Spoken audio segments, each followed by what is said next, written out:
June 1st meeting. These minutes were distributed to all commissioners in advance and are also available in printed copies here. The question on the floor is, are there any corrections or amendments to the minutes that should be recognized at this time? All right, then, seeing none, I will entertain a motion to approve the minutes as distributed. Do I have a motion? Commissioner Morrison, thank you. A second. All right, thank you, Commissioner Adams. The minutes are approved. All in favor, say aye. Aye. All right, any opposed? Excellent, thank you. The minutes are approved. So once again, I'm just so pleased to see our community out in full force supporting our public meeting. This is our kickoff for the new year. It's just such a pleasure always to be able to preside over these proceedings. We love our public meetings. This is our chance to conduct commission business in the full visibility of the public. We are committed to being a transparent body, and we're so happy that you showed up to learn a little bit more about what we do. And we are also always very excited to learn more about your issues and concerns, lifting those up so we can see how we can be responsive as a public body. I want to take a moment to acknowledge new commissioners who are joining us for the very first time. They've recently been sworn in. I'm very excited to acknowledge them. Please stand up and just give us a wave. Marcus Nix.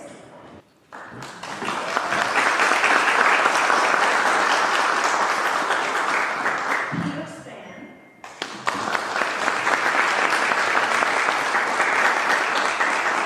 And Toya Jenkins.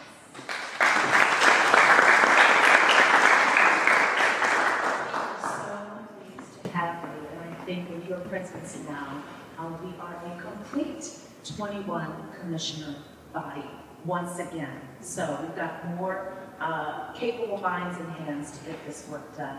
I also want to acknowledge some special guests who joined us here today. Certainly we will hear from our special guests who are our speakers today. Ms. Shanika Henson, Senator for the 30th District for Anne Arundel County. Mr. Steuart Pittman, our Anne Arundel County Executive. So pleased to have you both here today. I also want to acknowledge Antoine Brown, who is the Director of the African Affairs Commission under the Governor's Office of Community Initiatives, as well as Omar Martinez, representing the National Trust for Historic Preservation. Thank you so much again for coming out and supporting this.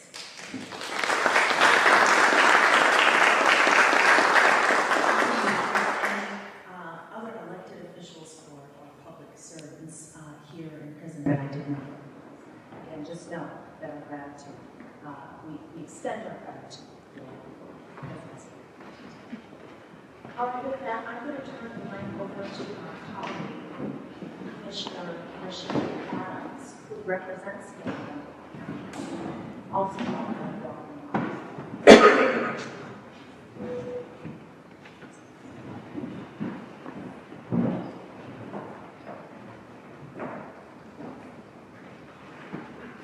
good morning, everyone. Good morning. I'm pretty brief, and also for the sake of time to move us forward with our agenda for today. But my name is Rachelle Adams. I am a semi-freshman to the commission, and it's an honor and a pleasure to be here with you all and to welcome you. A little bit about me. I am born in Fayetteville, North Carolina, and has a very deep and rich legacy with my family there. However, it didn't stop there. My ancestors had really deep roots in the southern part of Georgia, and eventually between 23 family members of my ancestors were all moved to New Jersey. And then I found myself here in 2011 and wanted to know how I could contribute and do the work. And thankfully, with the appointment and some of my colleagues, I've been able to serve in this office position. So again, I want to welcome you. Please engage with us. Stay connected with us. We hope to see you again here at the DMD as well as our public meetings. And so on behalf of the commission, I want to welcome you again and enjoy the meeting.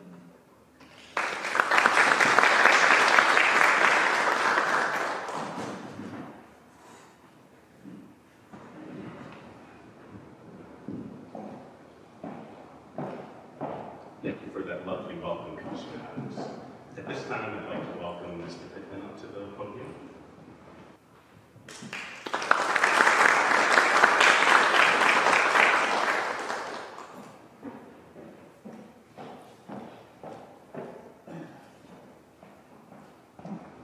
Well, I think part of what I'm here for is to welcome you to Anne Arundel County, the best place for all. I'm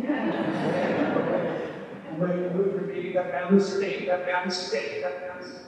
As you should. Okay, doing great. All right. And you get here once, maybe twice a year, maybe more in the future. We'd love to have you. But it's especially wonderful to have you here at the Banneker-Douglass-Tubman Museum. Chanel, thank you for hosting us and making this place what it is. I have never been to one of the meetings, but I'm well aware of what you do.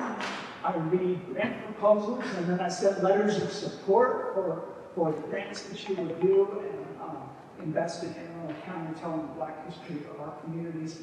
And this is my last chance to come to one of your meetings. I'm going to be no longer county executive in December 7th, for everybody's county, term limited in Arundel County. So this will have been 8 years. And I just want to say that of all the things that I have learned in this job, I think I have learned more and more meaningful things from the Black community of Arundel County than any other group of people. And maybe part of that was our moments of history that we have had. We had the killing of George Floyd. Some people call it the unrest. I call it the uprisings after the killing of George Floyd and the young people who were organizing at that time. I remember we did a lot of, I think it was virtual at that point because it was COVID as well. And we had a large meeting called Young and Black in Arundel County, and hearing from young Black leaders from our schools from all across the county. And the thing that came out of that whole process that I heard the most clearly was, we want more local Black history taught in our schools. We want more local Black history activities. And then something else that came out of that, I believe it was leadership in Arundel, somebody started, they started an after-school program and housed it here. And then that was 1 year, I think that was in 21. We all made it permanent in 23. The county started helping with the funding of it. An after-school program of 12 to 15 high school age young African-American leaders, emerging leaders, who would come here and they would learn about history, art, and culture. And so I hope that that continues in the future. I was inspired in this job. I was advised in this job, I should say, by a lot of local Black-led organizations. The Caucus of African American Leaders and NAACP are the two that are probably the most visible, particularly the Caucus, which includes a lot of organizations. And so I met with Carl Snowden and a group of leaders, and got a lot of advice. Got a lot of guidance on how to diversify county government. And I'm really proud that as I leave this job, we have our first African American woman police chief. And we have an African American school superintendent, Dr. Rachelle, who is, everybody's trying to steal him from us from all over the country because he's so extraordinary. And our scores, our test scores and our performance in our schools reflect that extraordinary leadership. But most importantly, having not only community leaders who I would meet with regularly and I would hear from, but staff at the highest levels of government in my office who also would educate me when I needed to be educated over and over again. So here, as we are in a time when there's a political movement, as some people call it MAGA, that wants to turn the clock back and wants to make the case once again in America that some people are born more worthy than others, that wants to erase history and make sure it's not told in a way that might offend somebody, that in this place, in this state, and I hear it all the time, our leadership from Governor Moore, our leadership in Annapolis, our leadership at the county level, And when I say leadership, I don't just mean the top electeds, I mean the teams at every one of those levels. And I think the communities at every one of those levels really understands more deeply than we ever have how important it is to have places like Banneker-Douglass-Tubman Museum and the art that appears here and the storytelling and the plaques and all over this county you can see now Black history. It's always there, not just 1 month of the year, but it's always there. And it's so important for all of us, not just Black folks, but for all of us to remember that history, because this country came out of a wounded past, a flawed past. Some really big lies that were in our Declaration of Independence and in our Constitution that had to be corrected, and they're still having to be corrected. And it's 250th anniversary. Those stories are being told, and I think they're being told in a way that I hope folks are listening, because we still have a lot to do. So thank you for the work that you do. You all are the leaders of all of that history telling and making sure it's being done in Maryland. And just thank you. Helen. Sorry, one more from Helen. Sorry.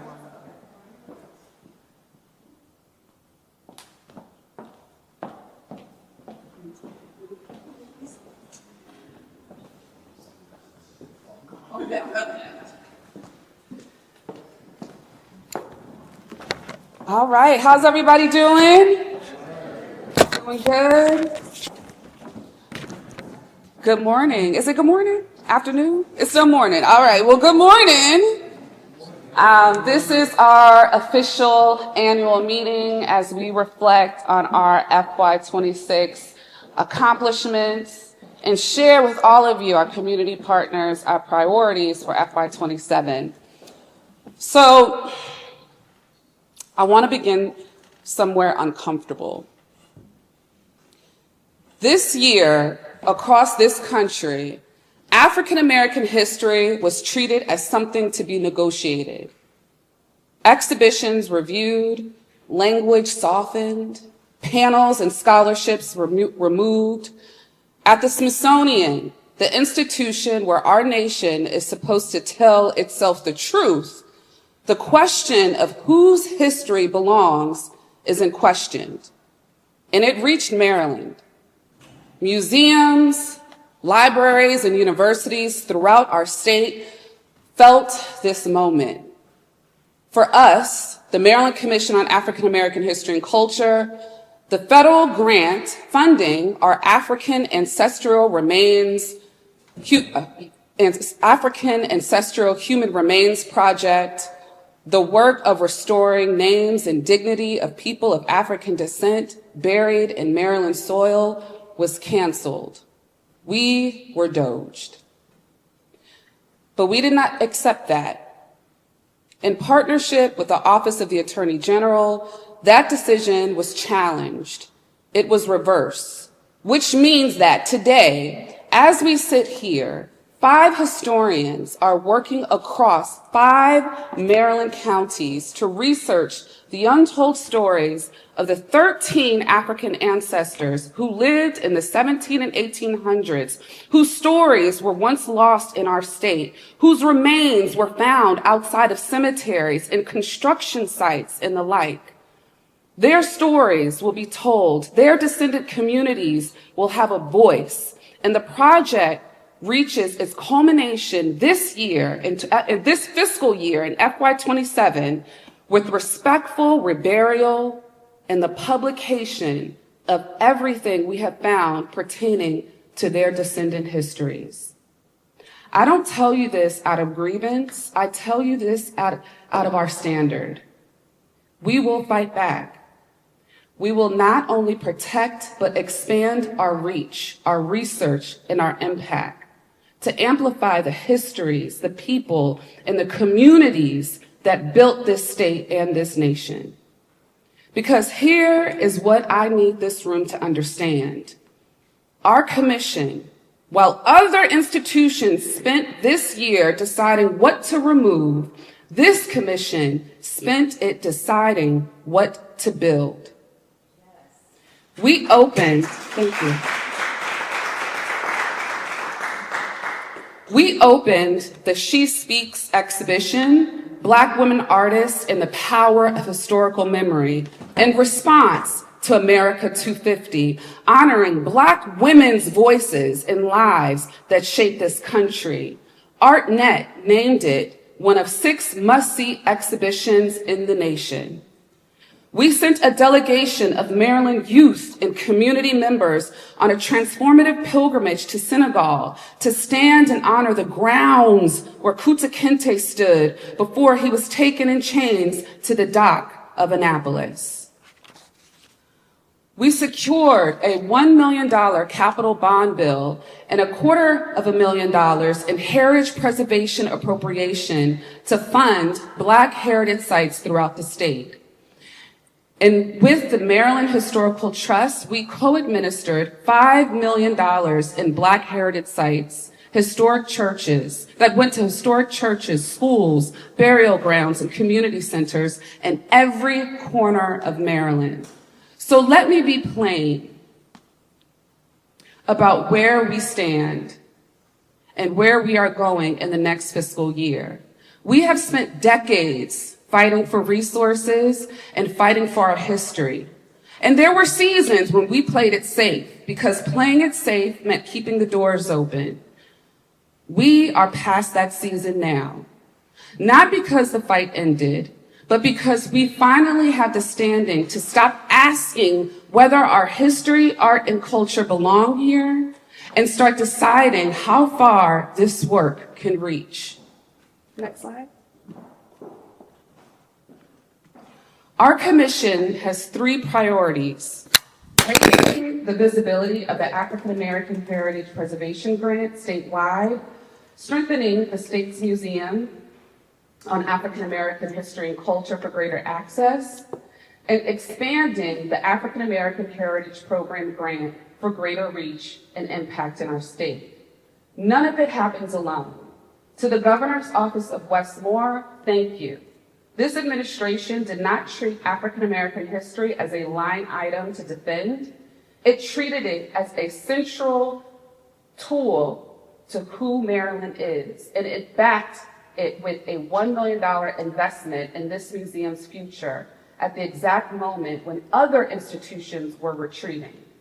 To the Banneker-Douglass-Tubman Museum Foundation, President Donna Cypress, thank you for your support that makes our mission-driven programs and research come to life. To the commissioners, 19 appointees from Allegheny to Talbot County, thank you. 6 public meetings, 6 standing committees, handbooks, work plans, testimony, marker unveilings. You gave Maryland your time, expertise, voice, and advocacy. And to our staff, please stand. Yeah. And professionals who made this work come alive. Thank you for your expertise, for your love, labor, and commitment to our mission. Everything you'll hear today, and a great deal more, every awardee, every acquisition, every donor name, is in our full FY26 report, available now at africanamerican.maryland.gov. You are about to hear from 6 committee chairs who collaborated with staff and community members, and I want you to listen to what was built and imagine the possibilities of where we can go. I turn it over to our most capable, illustrious chair, Dr. Kali-Ahset.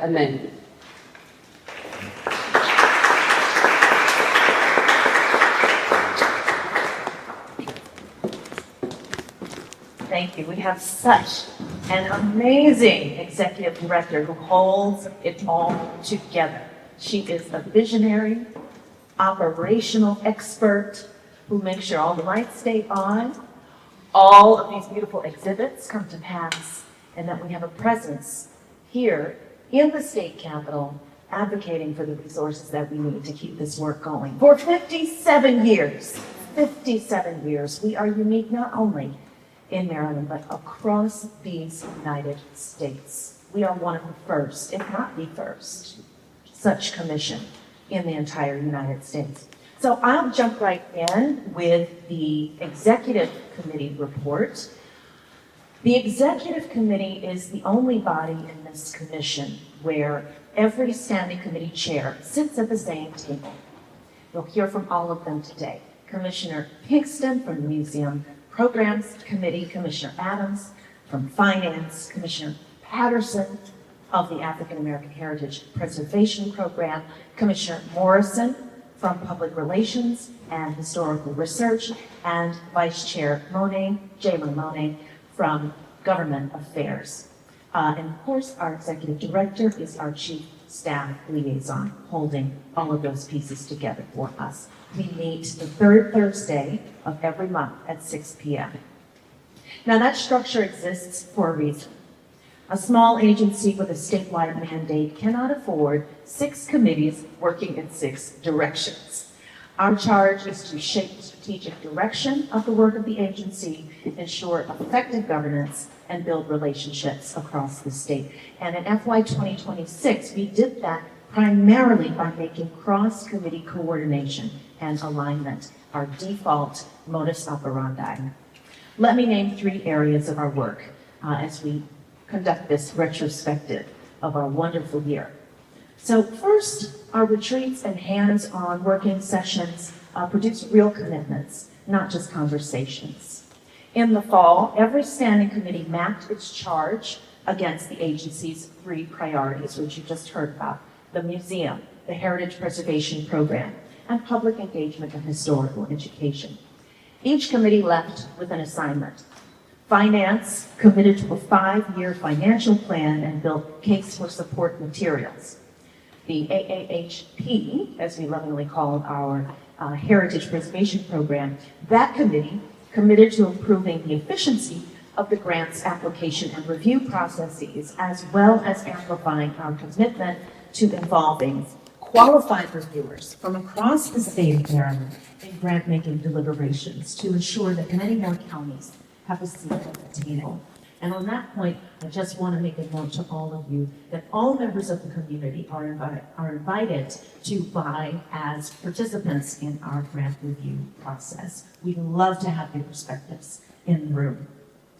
Government Affairs committed to a legislative advocacy strategy to protect our hard-won operational funding and to increase the visibility of our work among state legislators. That was a new committee this year, and you'll hear some tremendous impact and gains that they made.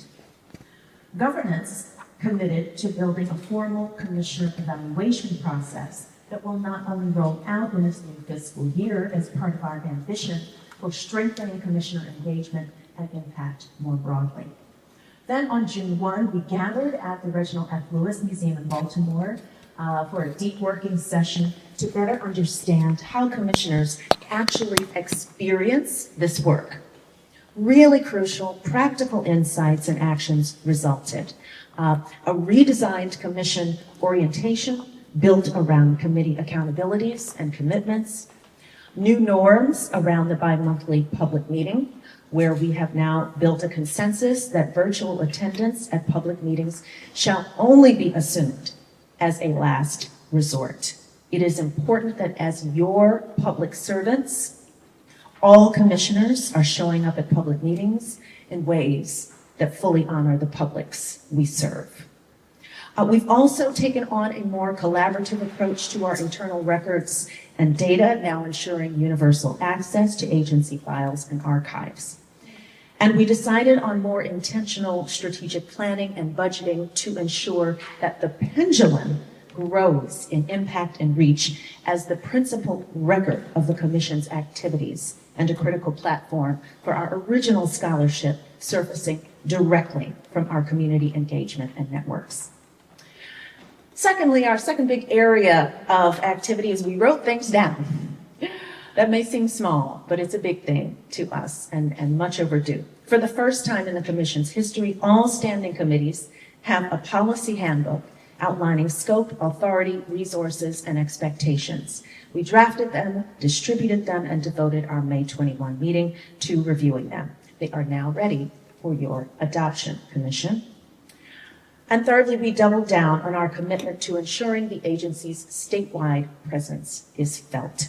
We planned and convened public meetings this past year in Talbot County, Montgomery County, Baltimore, Washington County, here in Annapolis, and virtually. We advanced this commission's representation on statewide commissions, including the Maryland 250 Commission. And through amended legislation, we now have an ex officio seat with the Maryland Reparations Commission and a seat on the Commission of the House of Reformation and Instruction for Colored Children, both of them statewide bodies created to advance historical research on the Black experience around the state. And so to close, I'll say it's been a tremendous year for this commission as a whole, and every commissioner has played an invaluable part in fulfilling our mandate. I'm also very, very grateful for the highly collaborative leadership of the executive committee, which I can honestly say lives out its charge every day in the highest standard of dedication and commitment. And I'm excited about what lies ahead in the year to come. Thank you so much.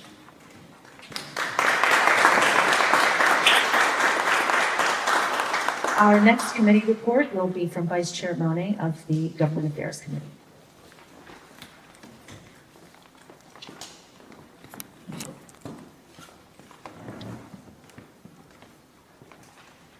Good morning. Good morning.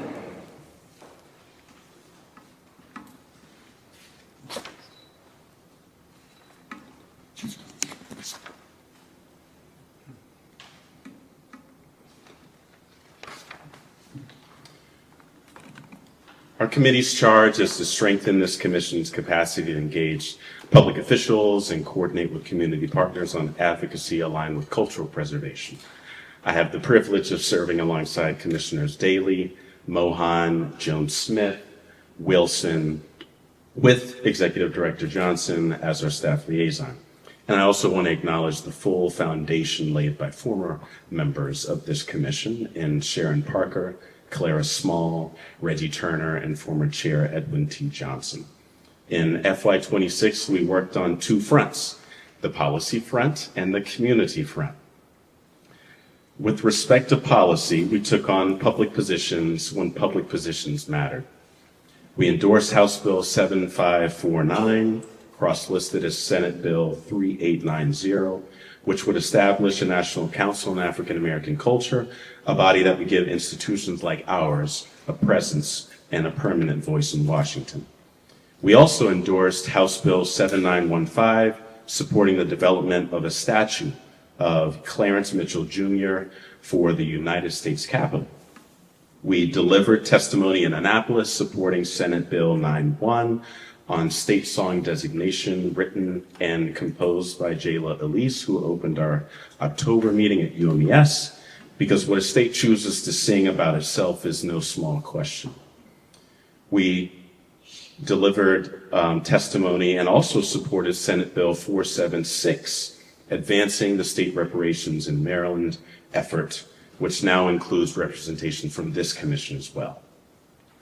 On the community front, we ran our third statewide book drive from November 1st of last year, Maryland Emancipation Day, through June 21st, Juneteenth weekend, which has increased by 300% since its inception in 2023.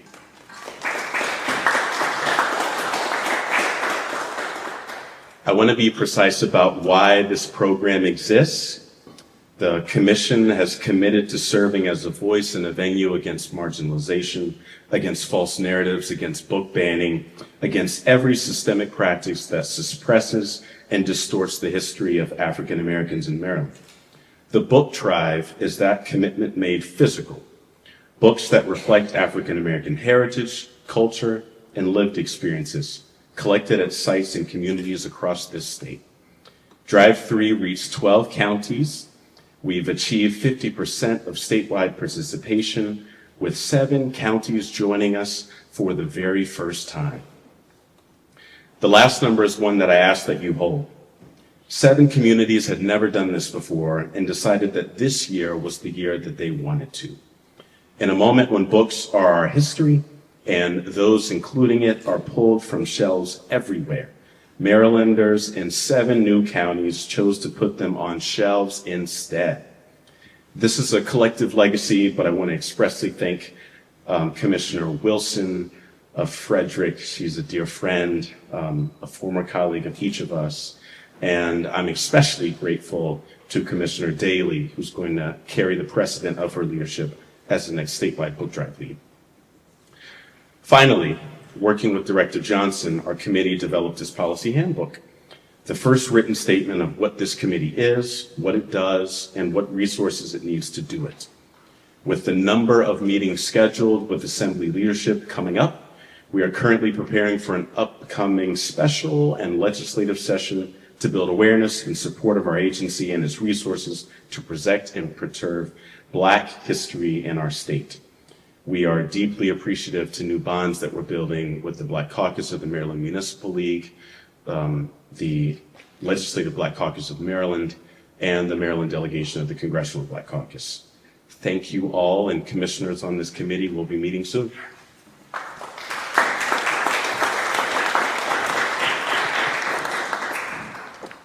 And at this time, I'd like to recognize Commissioner Pinkston for the BDTM report.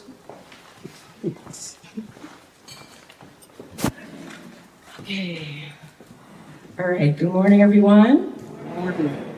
So I can't emphasize enough how important it is to recognize that Black history is American history. So when I say Black history, I want you all to say is American history. Okay? So Black history is American history. Black history is American history. Black history is American history. Okay, very good. Thank you so much. I just want to open it up with that. Okay, so I'm going over my BDTM committee report. I also want to acknowledge some former commissioners that are also in the room. But first I'm just going to go over the report. So the most crucial things commissioners need to know about our work in order to make informed decisions at the next meeting or represent the organization and the community.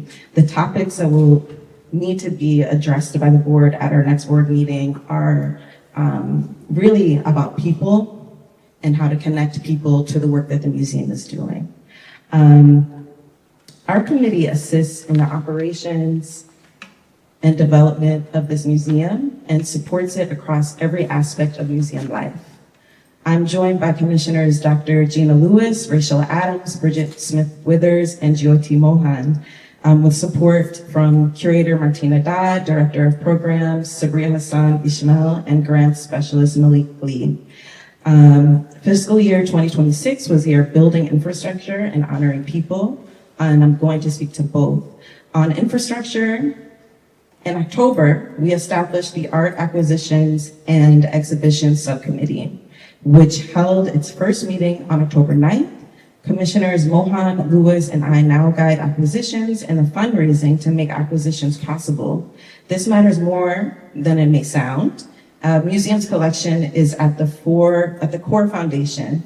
That's at the forefront of making any institution, and deciding what enters that collection, having a deliberate commissioner-informed process for deciding, is how a museum grows into a mission rather than drifting from it. We also announced our symposium in partnership with Bowie State University, creating a platform for national scholarly dialogue anchored here in Annapolis. Again, on honoring people, the Memorial Day celebration is an annual celebration. This commission gathered at Loudon Park National Cemetery to honor the United States colored troops and all who have served. I would like to invite the chair of this committee, Commissioner Althea Smith-Withers, to read one line from what was shared that day, because I think it belongs in the record of this year. But she is. Can you say something? That you are able to hear me. Yes. One share a word from the prayer that I shared on that day. Oh God, we come remembering and honoring the colored soldiers who served in the Civil War. We remember forgotten tears, lost years, and untold courage and faith. that gave them strength to embrace duty and service, where theirs was a higher purpose, a purpose that summoned them to defy racial stereotypes and to be barrier breakers. Beautiful. Okay, thank you so much for those words. Okay, I say amen. Okay, on March 21st, the museum hosted its annual Harriet Tubman Spirit Awards, honoring 3 Maryland women whose lives reflect Tubman's courage and compassion. Patricia Hawkins, a U.S. veteran and niece of Harriet Tubman, Dr. Tawanda C. Jordan, President Emeritus of St. Mary's College of Maryland, and Dr. Francis Tony Murphy Draper, CEO and publisher of the Afro-American newspapers. I would be remiss not to mention that this ceremony was initiated by former commissioners without whom this work would not be possible. In 2000, the late Errol E. Brown Sr. and Lucille successfully lobbied the Maryland General Assembly to designate March 10th annually as the State of Maryland Harriet Ross Tubman Day of Remembrance. And this year, Cheryl McCloy volunteered her time to participate in this year's selection. And it's actually great that she walked out at the time because I wanted to acknowledge you, Ms. McCloy. During this ceremony this year, Chair Ahmed welcomed the room, and the ceremony recognized that what was described as modern day, all the people who are modern day conductors of change, leaders who work often quietly to advance justice and lift up our communities.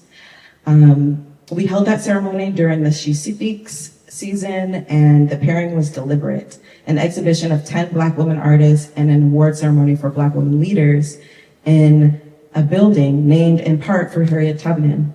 That is not a coincidence, and this is a reflection of a museum that is grounded in its mission of uplifting African American history, using art to tell the fullness of our story in the United States and across the African diaspora. Looking ahead, this committee will help steward the permanent collection, the reopening of our library and research center, the artist residency launching this fall, and continue to build upon the foundation of a biannual symposium that will build a network of past African American Heritage Preservation Program grant recipients, scholars, and community historians who work to ensure African American history is uplifted and preserved. Again, if you were a prior commissioner, can you please stand so we can acknowledge your work?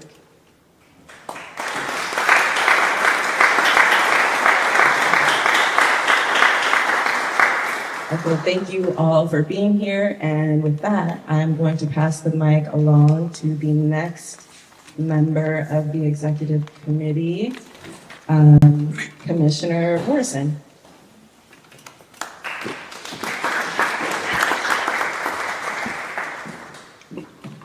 Thank you very much, Commissioner Pinkston.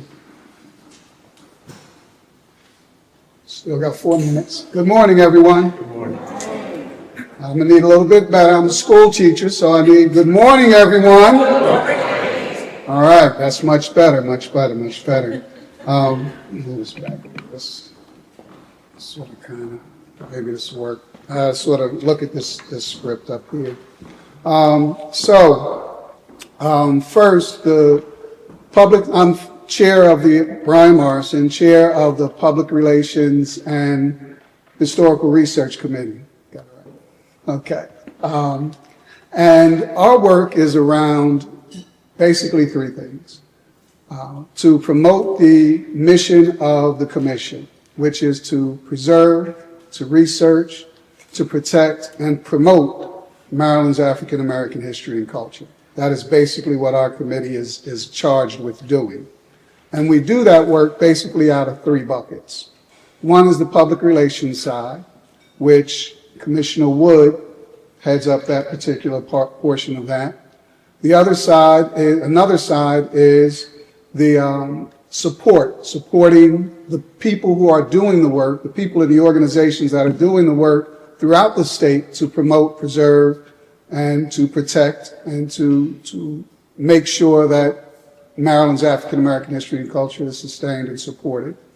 And finally, our other job is to promote the work that the commission itself is doing. And to do that, we publish our pendulum. So those are our three basic buckets, and I'm going to sort of talk about how we do that. Serve those three things, what we've done this past year. So serving on the committee with me is Commissioner Walter Gill. And Commissioner Gill really has to be uplifted because he is the primary author for most of our scholarly research that goes into the Pendulum magazine. So we have Commissioner Gill. We have Commissioner Mark Glaze. Commissioner Glaze's keen eye for editing and finding the smallest detail that is off in our drafts of the Pendulum is very much appreciated. We also have on our committee, Dr. Gina Lewis, who heads up the Ancestral Remains Program, Ada Pinkston, who supports us as well, and we have our marketing coordinator, Taja, from the museum. Where's Taja? Taja up here, who's always available to assist us, particularly when you guys get those emails from her about the Commissioner Spotlights. Make sure you respond in a timely fashion. And of course, Jan Lee, who is now the Chief Operating Officer, assists as well. We do have public members as well. One in particular who's providing support on our Maryland Department of Transportation Historical Marker Project is Sharita Thompson. She's been very helpful in that work. And she's also she had also been a past reviewer on the AHPP committee. And that's where we sort of stole her from, to bring her in to do a little bit more work. But we appreciate everyone on our committee. So just let me sort of talk about those three buckets. I'm okay, Shania? I'm good. Okay. And I appreciate you taking the time to put this together for us. So on the support piece, we have a joint project going with the Maryland Department of Transportation. As you guys drive around the state, different places in the country, you'll find historical markers on the side of the road. And Maryland, the Maryland Department of Transportation oversees that program.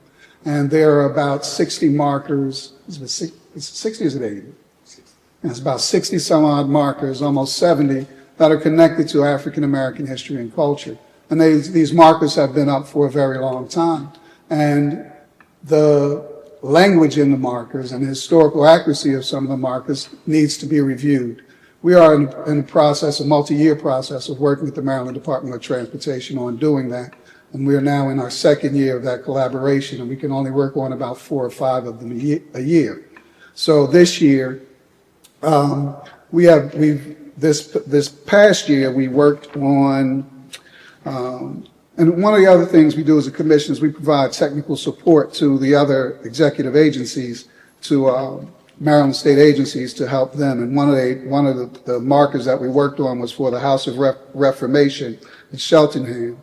That marker was unveiled and put up.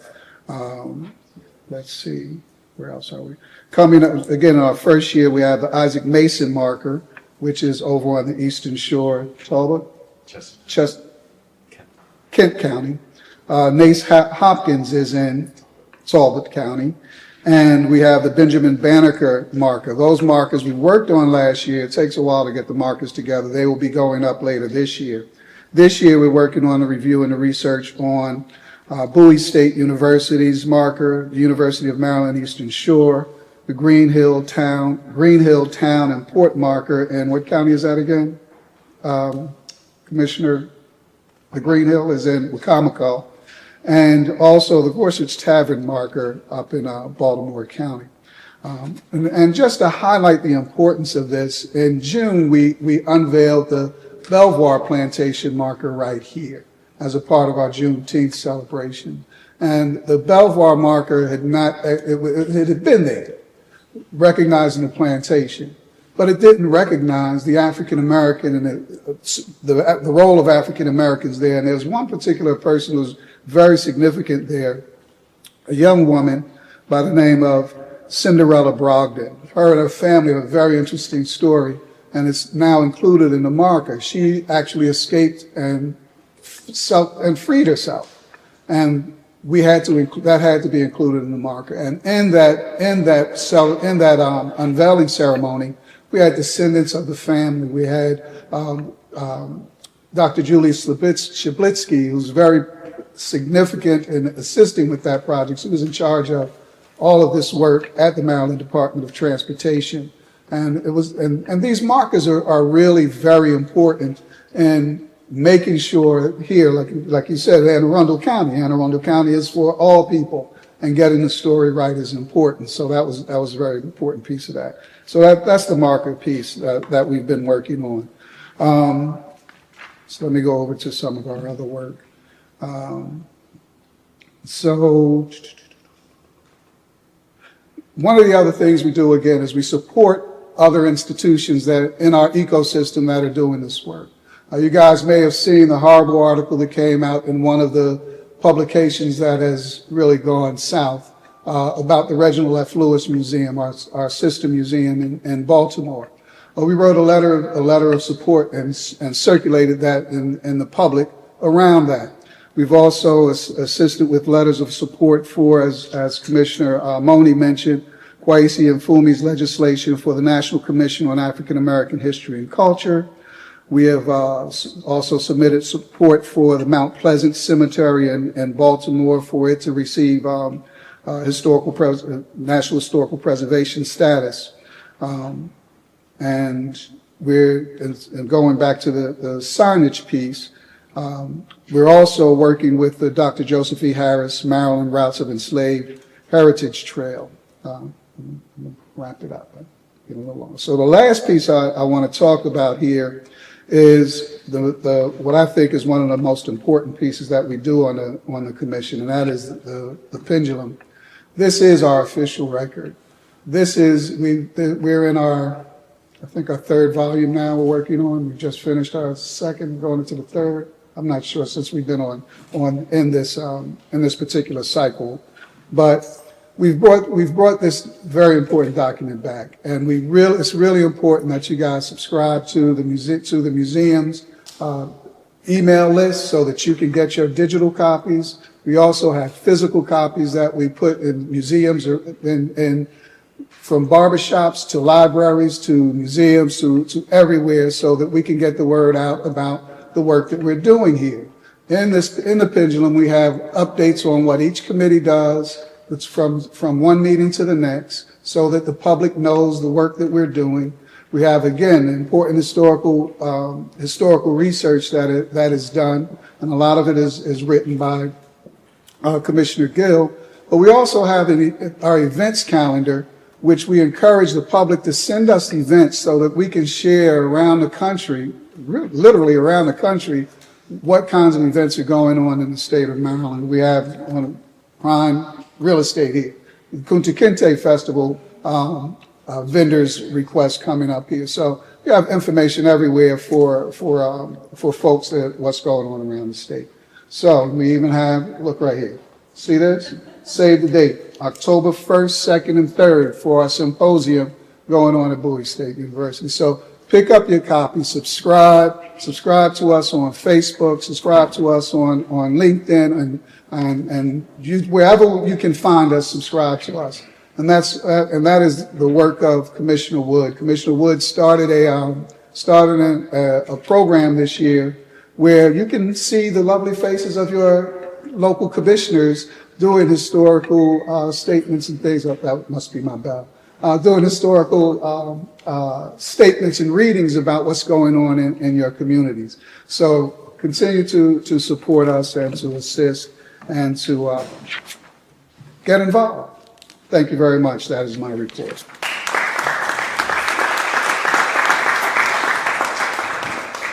Now I'll turn it over to our Finance Committee Chair, Rachelle Adams, New Jersey friend. Yes. All right. Good afternoon again. All right, I'll be presenting our Finance Committee report. The mission of the Finance Committee is to understand the operation of this commission and its place within the Governor's Office on Community Initiatives. We also recommend budgetary action and also seek to understand financial support wherever there's resources. So I serve with Commissioner Chrissy Thornton who I believe is online with us today, and our Chief Financial Officer, John Pierco, as our staff liaison in the back there. The Finance Committee's headline for FY 2026 has been discipled and disciplined throughout this year through paired with growth and development, so I just wanted to make sure we understand that. On the state side, our operating appropriation was $1,814,332. We closed the financial year in an overspent situation in our appropriation due to several unforeseen situations, as anyone when you're dealing with finances.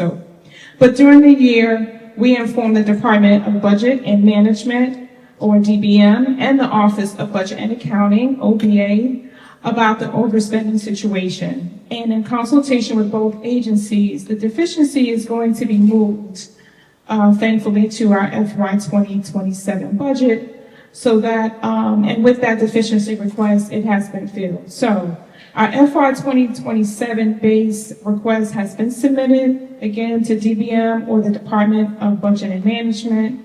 We actually had two positions we requested, a Chief Operating Officer that resulted in a promotion, and a line of faculty facility staff oversight. So we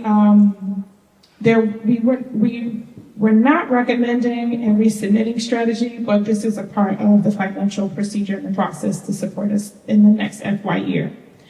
On capital, our $3 million capital grant is actively deploying or in process. We had an HVAC system replacement, as you all can feel in the building, right?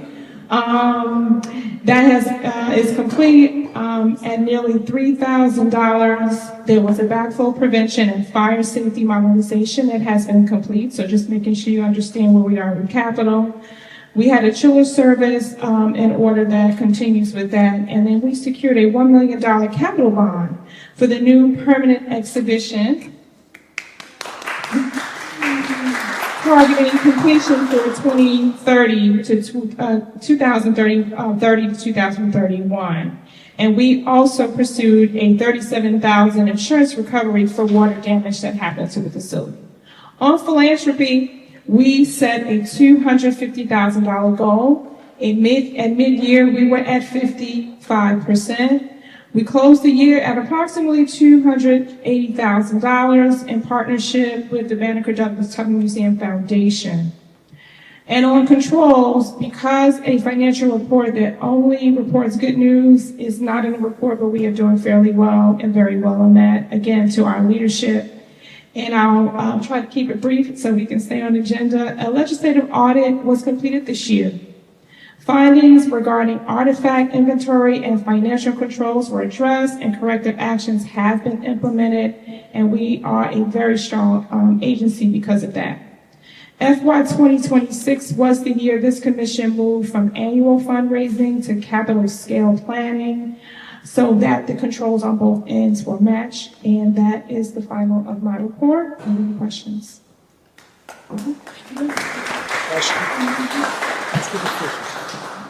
How much is the deficiency? How much is the deficiency? I'll have to ask John to elaborate on that for me.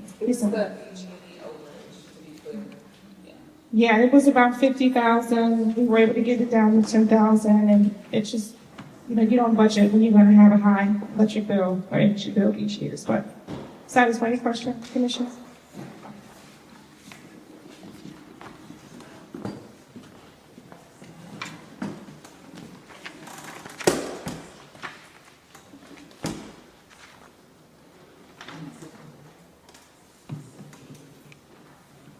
Good afternoon. Good afternoon.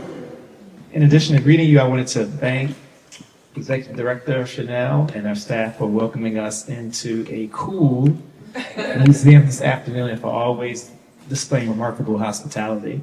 My name is Robert Patterson. I'm the chair of the African American Heritage Preservation Program Committee and the grant in particular. So I'll get to it. Our committee conducts the review and ranking of every application submitted to the African American Heritage Preservation Program and presents our recommendations to this commission for approval.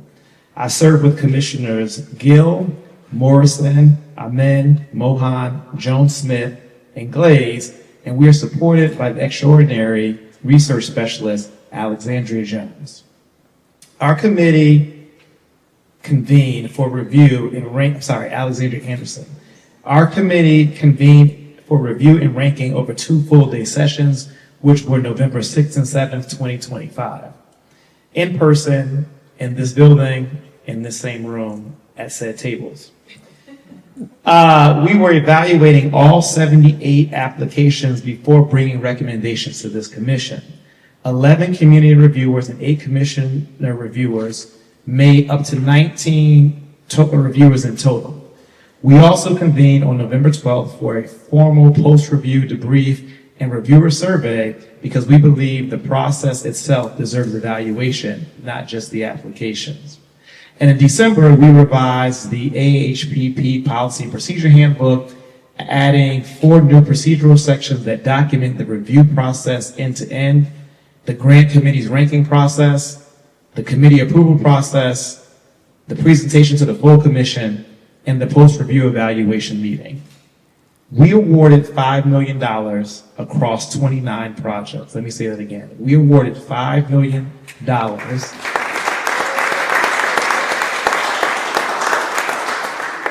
across those 29 projects. Sumner Cemetery in Cumberland, Brewer Hill Cemetery here in Annapolis, Orchard Street Church in Baltimore, the Anna Murray Douglas Heritage and Visitor Center in Caroline County, Summer Hall in Chestertown, the Have the Grace Color School, churches, schools, cemeteries, and lodges in every corner of the state.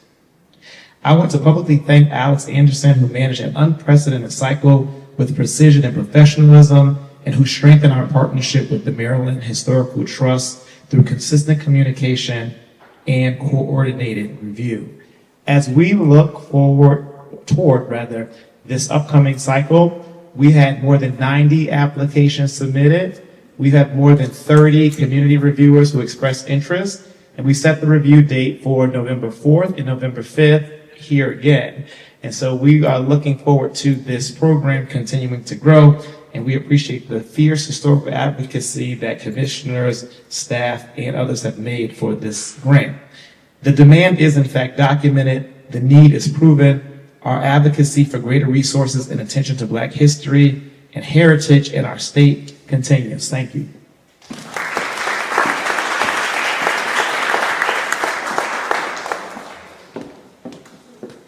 All right, so on to staff department reports. I do want to recognize, I saw Keith Colston, director of the Native Americans Commission. Thank you for being here.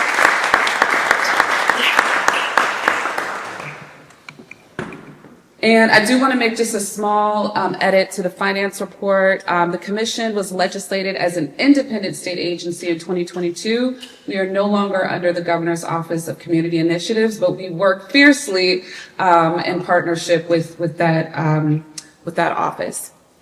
So thank you, commissioners. And now we're going on to reporting on the work of the commission's key resources, the Banneker-Douglass-Tubman Museum departments, in the African American Heritage Preservation Grant and its administration. All right, so at the museum, our FY26 was the year we stopped operating as a small state museum and started operating like a national model. Our priorities are rooted in our 5-year strategic plan. These 7 priorities, ranging from financial growth, expanding our youth programs, research, and more, guide our planning so that we are providing the best resources to our state. You can find our published strategic plan on our museum website. Next slide. Our collections department is led by our talented curatorial team, Martina Dodd, Curator of Collections and Exhibitions, and Leslie Rose, Exhibits Manager. Raise your hand, ladies. All right. In FY26, Martina and Leslie curated and presented She Speaks, opening in February, and welcomed nearly 10,000 visitors in our doors. Also this fiscal year, next slide, was the culmination of Sacred Spaces exhibition by Jabari Jefferson. This exhibit culminated in a scholarly publication and 2 exhibit documentaries, winning 2 Capital Emmy Awards, and the exhibition had placement in the New York Times and the Washington Post, amongst many. And that's right now. In response to this exhibition, in response to this exhibition, an exhibit that bridges art and historic research, the National Trust for Historic Preservation awarded us a $100,000 grant to build the Sacred Spaces Artist in Residency program to interpret the 150th legacy of Mount Moriah AME Church, the building we are standing in here today. Next slide. After that, there's a lot of typing going on. Yes. Uncovering Maryland Treasures, Research and Museum Archives. Behind the galleries is our research and scholarship. Phase 1 of the Senator Verda Freeman Welcome Archival Project concluded in May. From Senator Welcome's legislative office that was vacant since 1989, more than 100 archival boxes were transferred to the Maryland State Archives. This was from her legislative office in Baltimore City. These archives were entombed. I'm going to show them out, Jan. These archives were entombed in her office and saved and transferred to Maryland State Archives for remediation and for processing. The papers of Maryland's first woman senator in our state. As a senator, Senator Verda Freeman Welcome survived an assassination attempt to silence her work of progressing civil rights legislation in Maryland. She continued to fight for civil rights, women's rights, education, and the public's access to Black history, art, and culture, establishing this state commission, the Maryland Commission on African American History and Culture, in 1969. 117 boxes were appraised. 60% of the collection was processed. That was done by archivist Alan Werdak and Walter P. Hill Fellow Brendan Blackston. Gentlemen, if you can stand up and be recognized.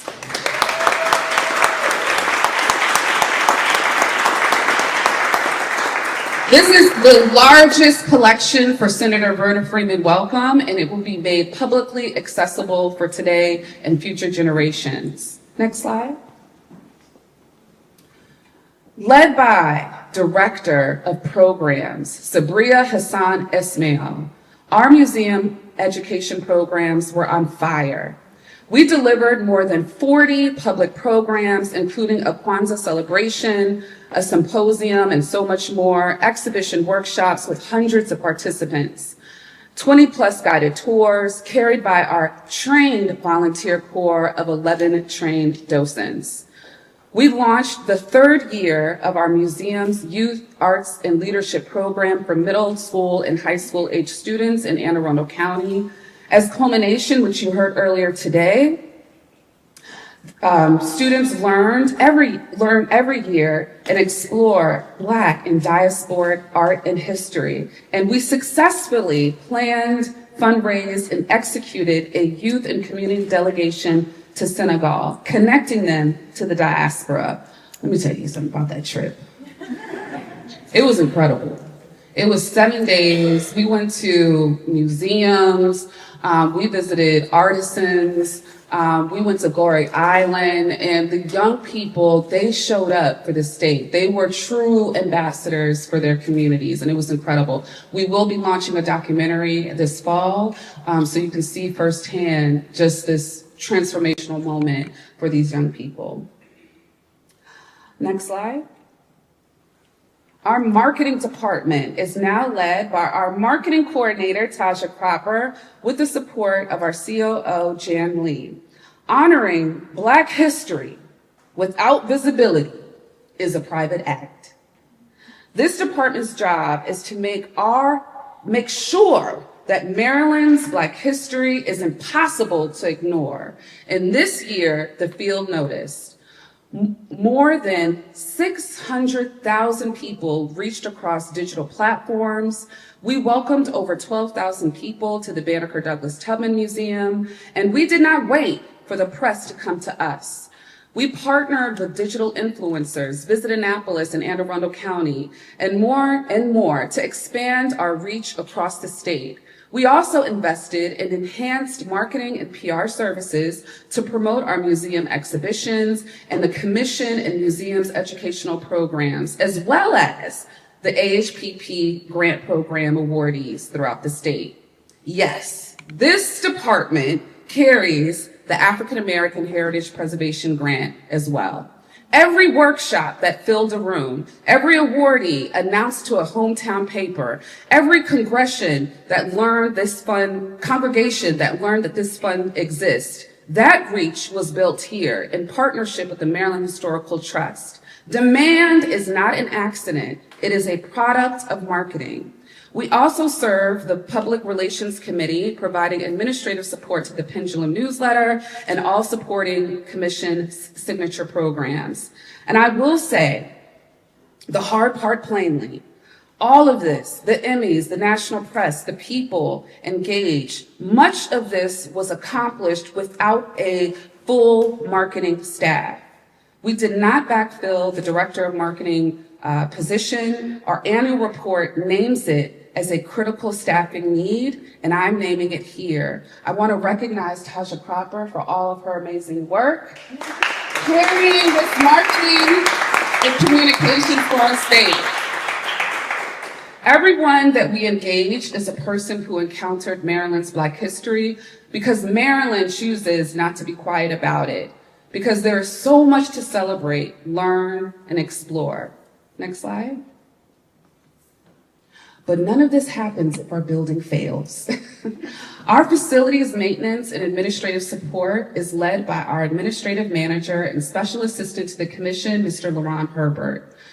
You heard from Commissioner Rachelle Adams, our facility upgrades, including HVAC repair, and our advancement in the pre-development of our new permanent exhibition that will premiere in 2023. Next slide.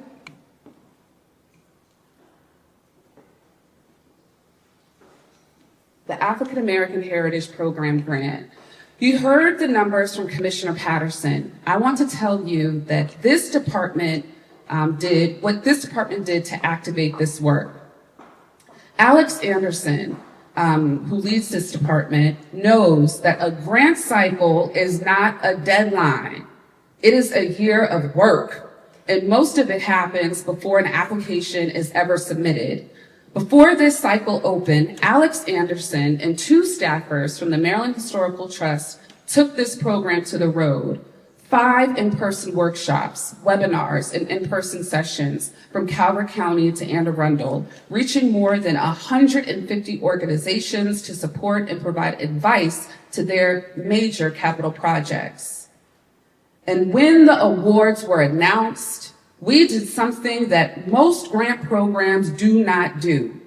We gave direct feedback to 35 organizations we could not fund. I want to underline that. Capacity building does not stop at the award. An organization that applies and is declined should leave this process stronger than when it entered it, and better positioned to win the next cycle. If not this program, then another grant program. Meanwhile, the department is monitoring active projects across Maryland by site visits, drawdown requests, contractor questions, easement compliance. Every one of those is a building that is still standing because this program showed up. And there is something new.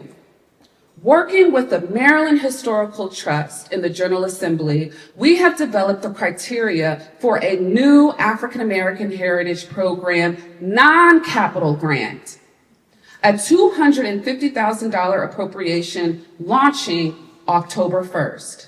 For 16 years, clap it up.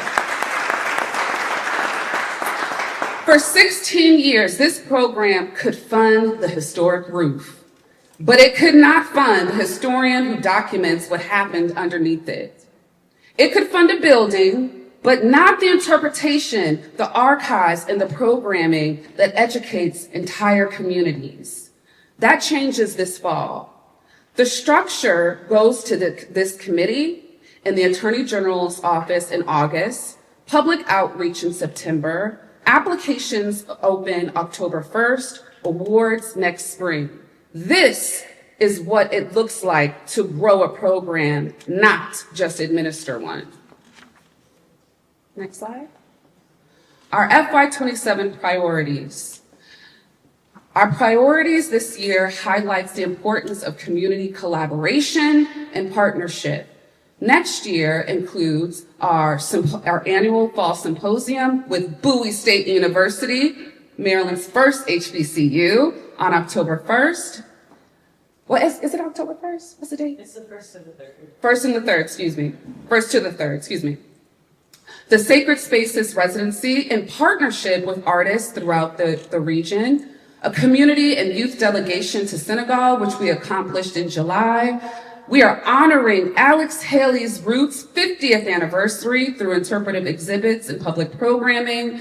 And we're continuing the pre-development of our new permanent exhibition that will amplify Black women's history, African diasporic history, Maryland Black civil rights and Black resistance histories in ways we've never seen before in our state. And we are opening our museum and library research center for greater public access to learning African American history in both Anne Arundel County and beyond. It's going to be a big year, and we are ready for it. Next slide. And before I close, this commission honors the lives of Betty Ann Mack and Ted Mack, both passing in the last 2 years. Mr. and Mrs. Mack were historians, they were advocates, they were creatives and community servants who gave decades to this museum and commission and to the great state of Maryland. They built some of the groundwork we are standing on today, from the AHPP grant program to youth programming, community activism, and more. Let us all have a moment of silence for them.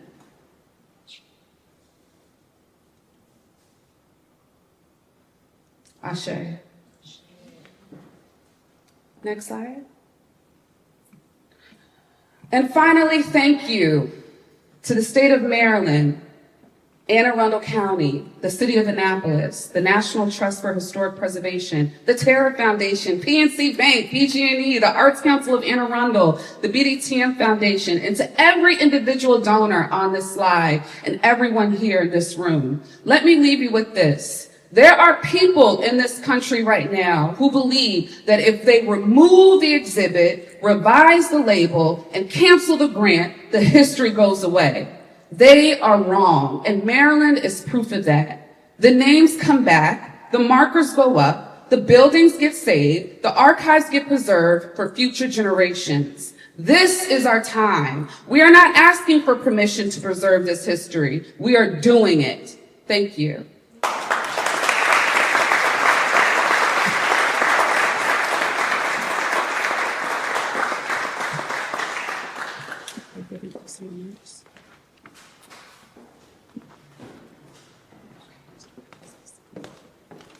All right, that concludes our committee and departmental reports.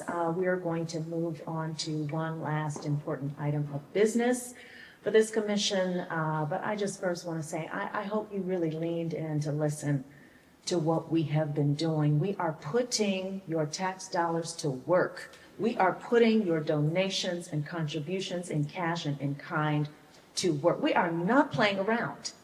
We are getting the work done, and this is what we wanted to make sure that you understood. And it's substantial. It's substantial work. We are having impact on communities. We are saving endangered sites and history and creating new knowledge to challenge narratives that would erase us. So we want to invite you to continue to show up for us, volunteer your time, come to the museum, bring your expertise, partner with us, be in coalition with us. This must be a collective effort. All right, now we have some carryover business from our June meeting, which is the election of the vice chair position. I am going to invite back up to the podium Mr. Herbert, our administrative manager and also Open Meetings Act liaison, to officiate for our committees. Thank you, Mr. Herbert.